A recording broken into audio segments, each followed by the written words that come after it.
अस्सलाम वालेकुम सामीन। 25 सफर मुजफ्फर की तारीख शुरू हो चुकी है। 11 सितंबर है। खबर का उन्वान है, बारिश और आसमानी बिजली गिरने से उत्तर प्रदेश में 19 लोगों की मौत। पिछले 24 घंटों में उत्तर प्रदेश के मुख्तलिफ इलाकों में ऐसी जबरदस्त मूसलाधार बारिश हुई है कि कन्नौज में दो भाइयों समेत पूरे उत्तर प्रदेश में बारिश और आसमानी बिजली गिरने से 19 लोगों की मौत हो गई। इत्तला के मुताबिक यूपी में कल इतवार के दिन से ही बारिश जारी है और आज पीर के दिन भी बारिश हुई है।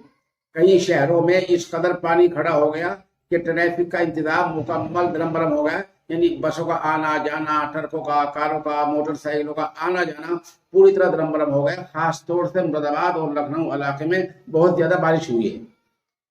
उधर कई जिलों में सड़कों को नुकसान पहुंचा है। रियासत में ज्यादा बारिश से 13, आसमानी बिजली गिरने से 4 और डूबने से 2 की मौत हुई है। पता चला है कि अवनीश 15 साल और उसके भाई आलोक 12 साल की कन्नौज में बारिश की वजह से मकान गिरने से मौत हो गई है।